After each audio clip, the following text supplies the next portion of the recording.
Muito bom dia, estamos ao vivo e hoje é dia 7 de agosto de 2026. 7 de agosto de 2026 e nós estamos aqui para a maratona da leitura da Bíblia capa a capa. Hoje é o dia de número 160, 160 dias lendo a leitura da Palavra de Deus. E você é o meu convidado para fazer essa leitura ou para realmente ouvir, para transbordar na vida das pessoas também. Então, feche os olhos e nós vamos fazer aqui uma oração. Senhor, clamo a Ti pelo sangue de Jesus. Agradeço por esse dia, por esse amanhecer, agradeço por estar aqui já a postos para fazer a leitura da palavra e que o Senhor nos dê entendimento nesse dia. É a oração que faço em nome do Teu Filho amado Jesus Cristo. Amém. Amém, né, pessoal? Amém. Então, hoje nós temos aqui a leitura de 2 Reis 5 e 6, 2 Coríntios 11, Salmos de número 10 e Provérbios de número 7. 2 Reis 5, capítulo 5, versículo 1, a cura de Naamã. Naamã, comandante do exército da Síria, era muito respeitado e estimado pelo rei do seu país, porque por meio de Naamã, o Senhor Deus tinha dado a vitória ao exército dos sírios e ele era um soldado valente, mas sofria de uma terrível doença da pele. Num dos seus ataques contra Israel, os sírios haviam levado como prisioneira uma menina israelita que ficou sendo escrava da mulher de Naamã. Um dia a menina disse à patroa: eu gostaria que o meu patrão fosse falar com o profeta que mora em Samaria, pois ele curaria a sua doença.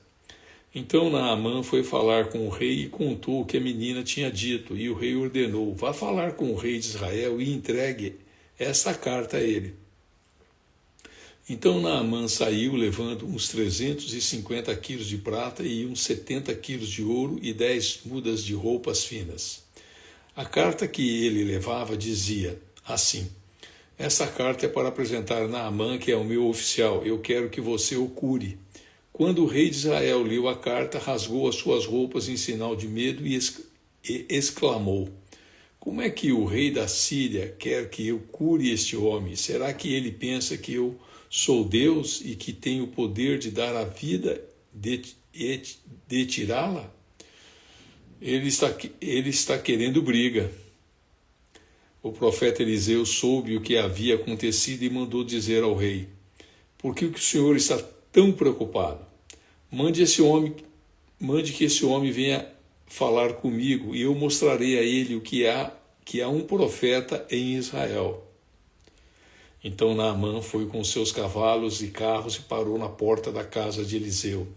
Eliseu mandou que um empregado saísse e dissesse a ele que fosse se lavar 7 vezes no Rio Jordão, pois assim ficaria completamente curado da sua doença.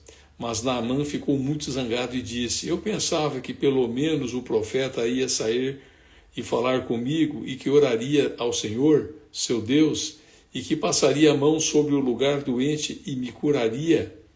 Além disso, por acaso os rios Albana e Farpar em Damasco não são melhores do que qualquer rio da terra de Israel? Será que eu não poderia me lavar neles e ficar curado?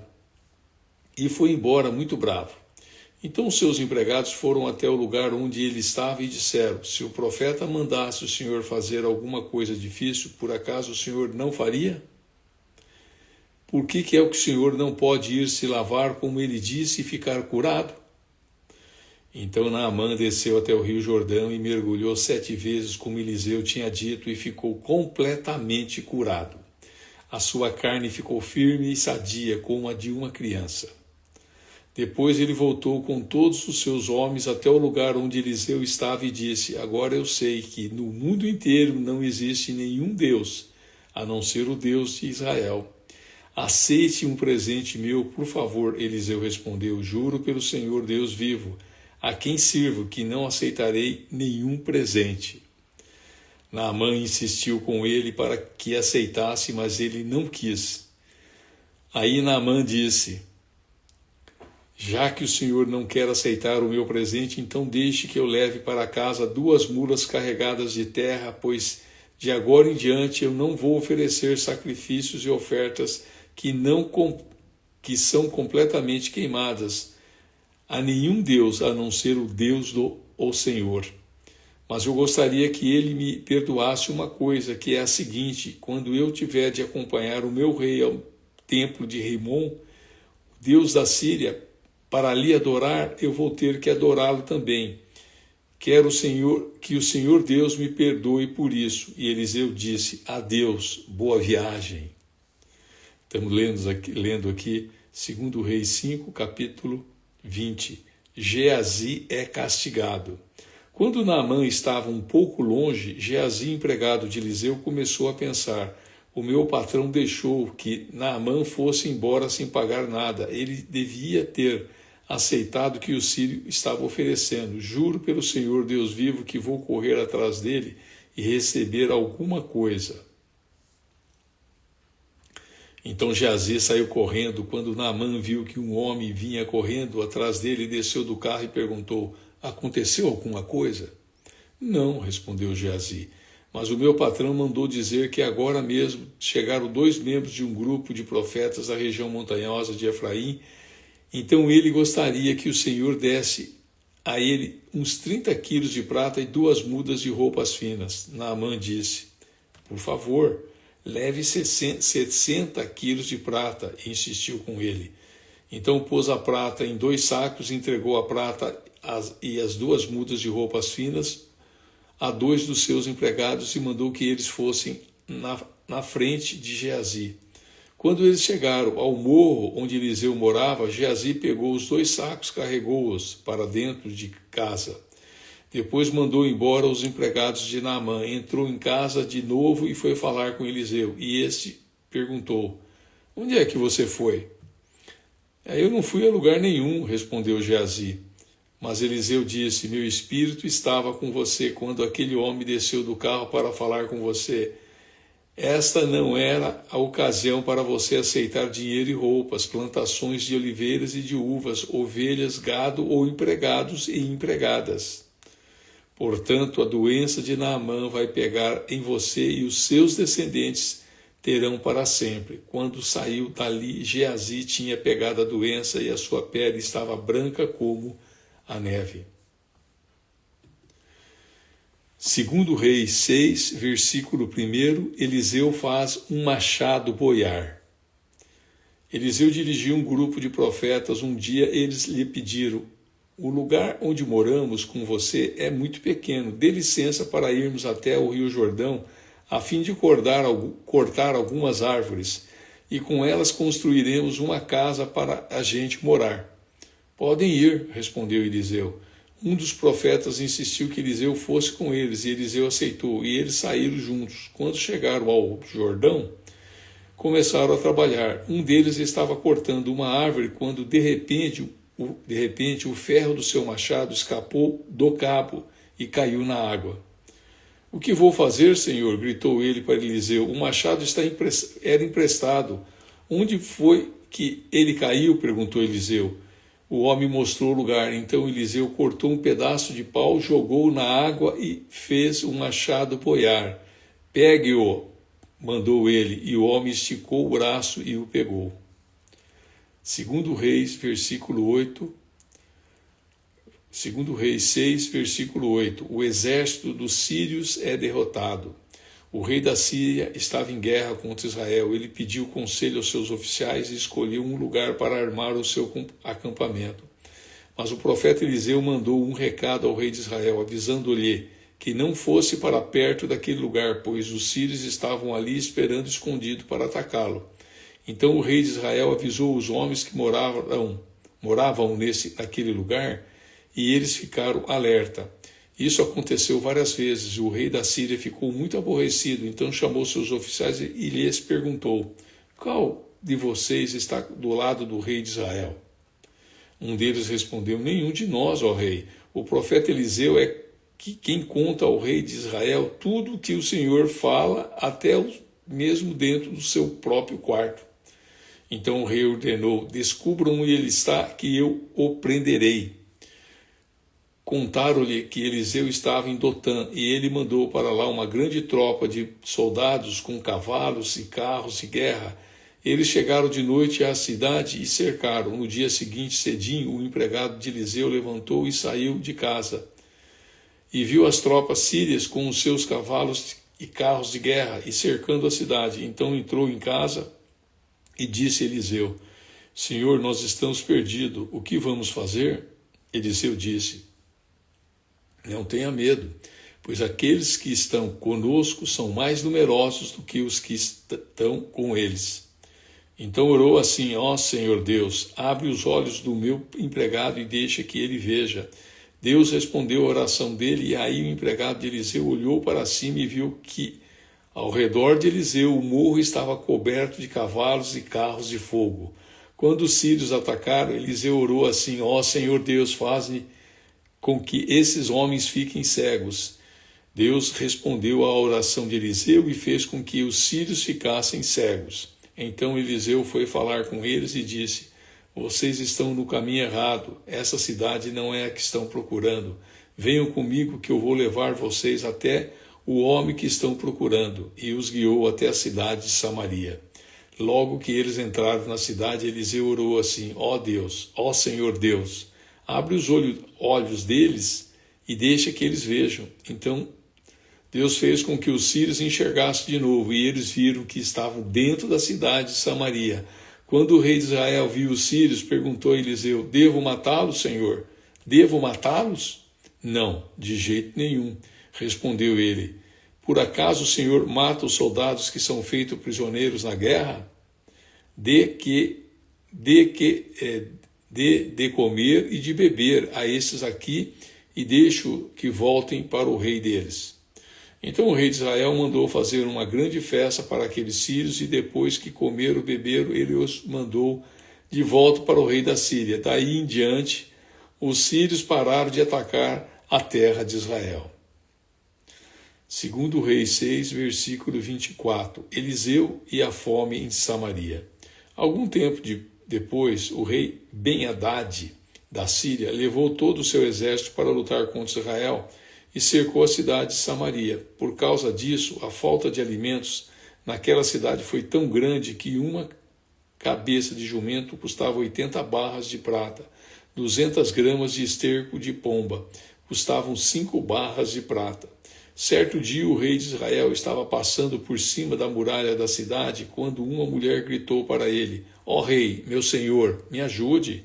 E ele respondeu: se o Senhor Deus não ajudar você, como é que eu posso ajudá-la? Você pensa que eu tenho trigo ou vinho, mas diga, qual é o seu problema? Ela respondeu: outro dia esta mulher me disse: vamos comer o seu filho hoje e amanhã comeremos o meu. Então nós cozinhamos o meu filho e o comemos. No dia seguinte, que era a vez de comermos o filho dela, mas ela o escondeu. Ao ouvir isso, o rei rasgou as suas roupas em sinal de desgosto, e as pessoas que estavam perto da muralha viram que por baixo das suas roupas ele estava vestido com roupa de pano grosseiro. E o rei gritou: que Deus me mate se antes que o dia acabe eu não mandar cortar a cabeça de Eliseu, o filho de Safate. E mandou que o mensageiro fosse buscá-lo. Enquanto isso, Eliseu estava em casa com alguns líderes do povo que haviam ido visitá-lo. Antes que a mensagem do rei chegasse, Eliseu disse aos líderes: aquele assassino está mandando alguém para me matar. Por isso, quando ele chegar, fechem a porta e não deixe que entre. O próprio rei virá logo e depois dele. Eliseu ainda estava falando com eles quando o rei chegou e disse: foi o Senhor Deus quem fez cair toda essa desgraça sobre nós. Por que iria eu ficar mais tempo esperando que ele fizesse alguma coisa? Aqui finalizamos então a leitura de 2 Reis 5 e 6, isso está no Velho Testamento. Nós vamos agora para o 2 Coríntios, 2 Coríntios 11, que está no Novo Testamento. 2 Coríntios 11, versículo 1, Paulo e os falsos apóstolos. Eu gostaria que vocês me suportassem mesmo quando sou um tanto louco. Por favor, me suportem. O mesmo zelo que Deus tem por vocês, eu também tenho, porque vocês são como uma virgem pura que eu prometi dar em casamento somente a um homem que é Cristo. Pois, assim como a Eva foi enganada pelas mentiras da cobra, eu tenho medo de que a mente de vocês seja corrompida e vocês abandonem a devoção sincera e pura a Cristo. Porque vocês suportam com alegria qualquer um que chega e anuncia um Jesus diferente daquele que nós anunciamos, e aceitam um espírito e um evangelho completamente diferentes do Espírito de Deus e do evangelho que receberem de nós. Eu não acho que tenho menos valor do que esses tais super apóstolos. Talvez eu seja um principiante no falar, mas no conhecimento não sou. Sempre em todas as situações temos dado provas disso a vocês. Quando anunciei a vocês a boa notícia de Deus, fiz isso completamente de graça. Eu me humilhei para engrandecer vocês. Será que houve algum mal nisso? Enquanto estive trabalhando entre vocês, fui pago por outras igrejas. Por isso, por assim dizer, eu estava roubando delas para ajudar vocês. E, durante o tempo em que estive com vocês, quando precisava de alguma coisa, não incomodava ninguém, pois os irmãos que vieram da Macedônia me trouxeram tudo o que eu precisava.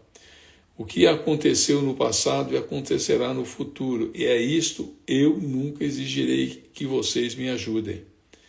Pela verdade de Cristo, o qual está em mim, eu garanto que ninguém em nenhum lugar da Acaia tirará de mim este orgulho de anunciar o Evangelho sem cobrar nada. Porque eu estou dizendo isto, será que é porque não amo vocês? Deus sabe que eu os amo. O que eu estou fazendo agora, vou continuar a fazer a fim de evitar que aqueles tais apóstolos tenham motivo para se gabar e dizer que fazem um trabalho igual ao nosso. Aqueles homens são apóstolos falsos e não verdadeiros. Eles mentem a respeito dos seus trabalhos e se disfarçam apresentando-se como verdadeiros apóstolos de Cristo. E isso não é de admirar, pois até Satanás pode se disfarçar e ficar parecendo um anjo de luz.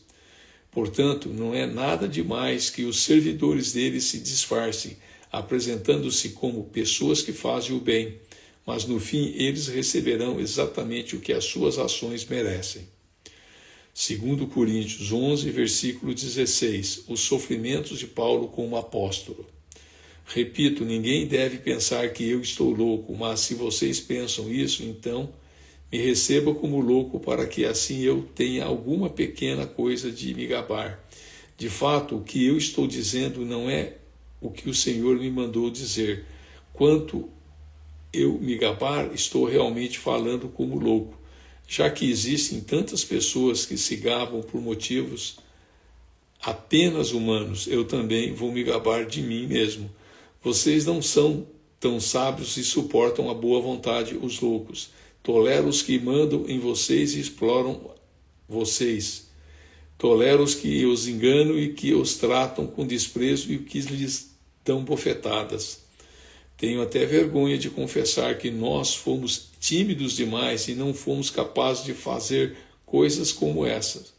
Mas se os outros se atrevem a se gabar de alguma coisa, e também vou me atrever, embora isso seja uma loucura.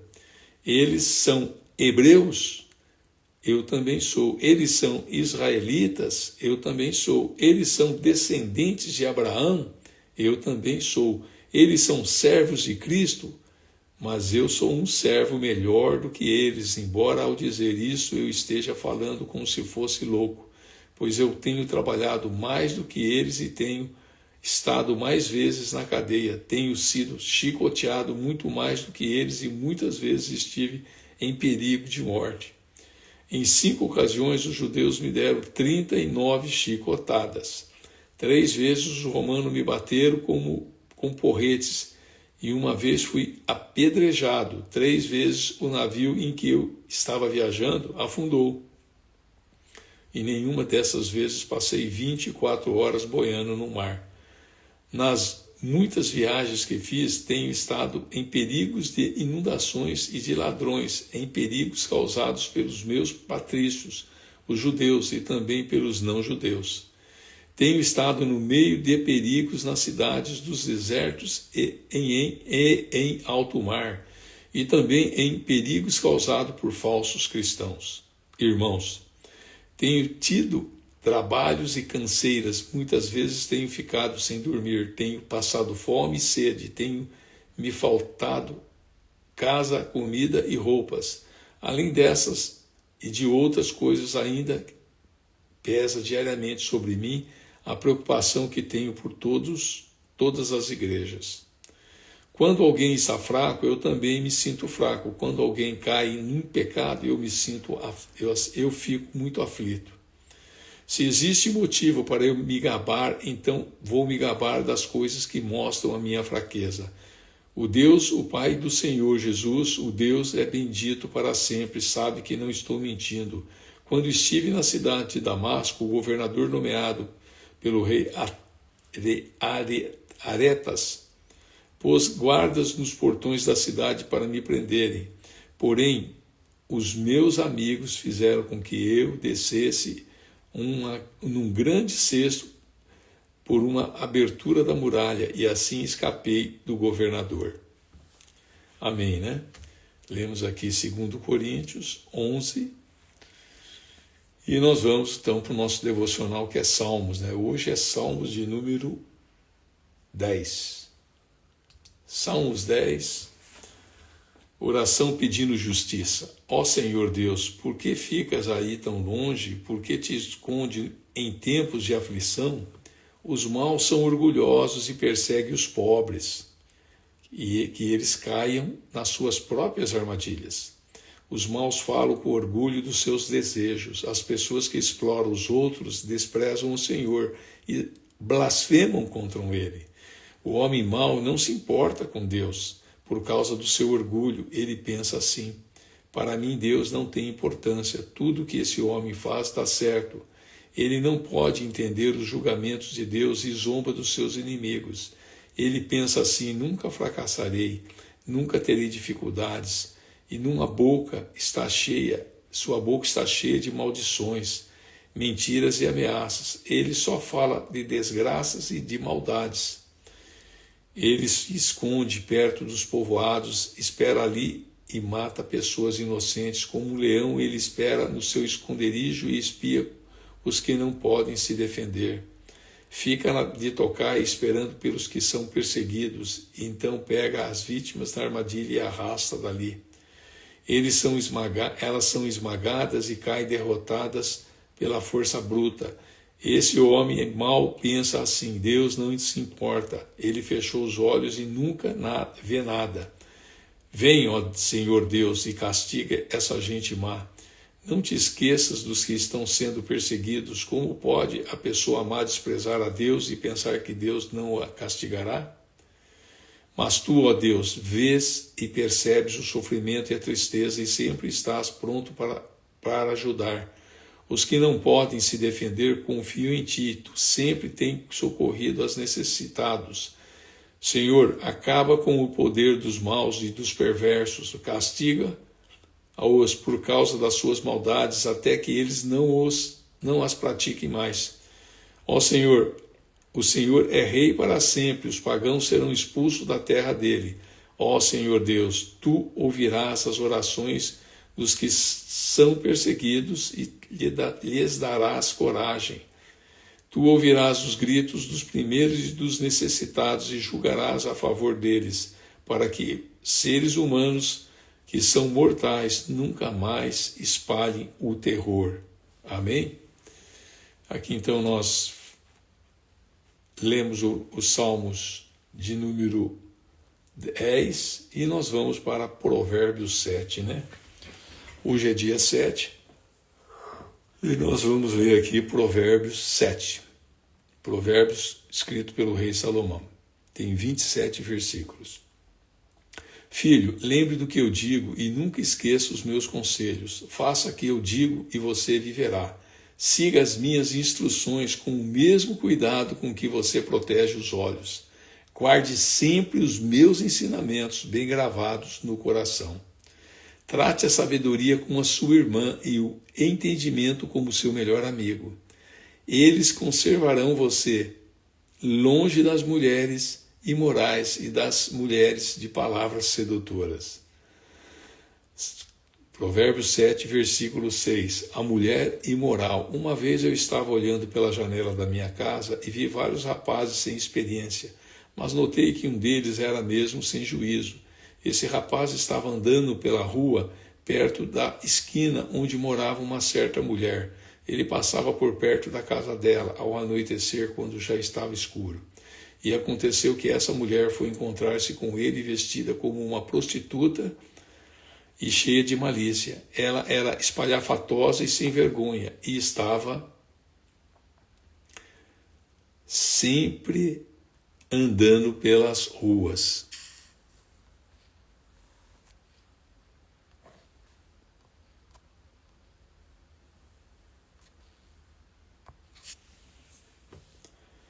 Ficava esperando em alguma esquina, às vezes numa rua, outras vezes na praça. Ela chegou perto do rapaz e o abraçou e beijou. Então, com um olhar atrevido, disse: paguei hoje os meus votos e a carne da oferta de paz está comigo. Por isso saí procurando você. Eu queria encontrá-lo e você está aqui. Já forrei a minha cama com lençóis de linho colorido do Egito. Eu a perfumei com mirra, aloés e a flor de canela. Venha, vamos amar a noite toda, passaremos momentos felizes nos braços um do outro. O meu marido não está em casa, ele foi fazer uma longa viagem, levou bastante dinheiro e só voltará daqui a alguns dias. Assim, ela o tentou com os seus encantos e ele caiu na sua conversa. E num instante, lá foi ele com ela, como um boi que vai para o matadouro, como um animal que corre para a armadilha, onde uma flecha atravessará o seu coração. Era como um pássaro que entra num alçapão, sem saber que a sua vida está em perigo. Agora, meu filho, escute, preste atenção no que eu vou dizer. Não deixe que uma mulher como essa ganhe o seu coração, não ande atrás dela, pois ela tem sido a desgraça de muitos homens e tem causado a morte de tantos que nem dá para contar. Se você for à casa dessa mulher, estará caminhando para o mundo dos mortos, pelo caminho mais curto. Amém? Muito bem, aqui nós temos o versículo 1 que eu marquei, né, já está postado no meu Instagram, no Stories. Provérbios 7:1. Filho, lembra do que eu digo e nunca esqueça os meus conselhos. E também tem aqui o 4. Trate a sabedoria com a sua irmã e o entendimento com o seu melhor amigo. Amém? Fechamos aqui a leitura do livro de Provérbios 7, a leitura do dia de número 160. E vamos então para a oração, né? Feche os olhos. Agradeço, Senhor, já por findar essa leitura da Tua palavra, da Bíblia capa a capa. Obrigado pelo seu entendimento. Que o Senhor possa estar transbordando na vida das pessoas que estarão assistindo. Que o Senhor possa estar tocando no coração de cada uma. Ó Senhor, fica comigo. Abençoa já esse dia maravilhoso. Eu oro assim em nome do Teu Filho. Amém. Amém, né, pessoal? Até amanhã. Que Deus abençoe.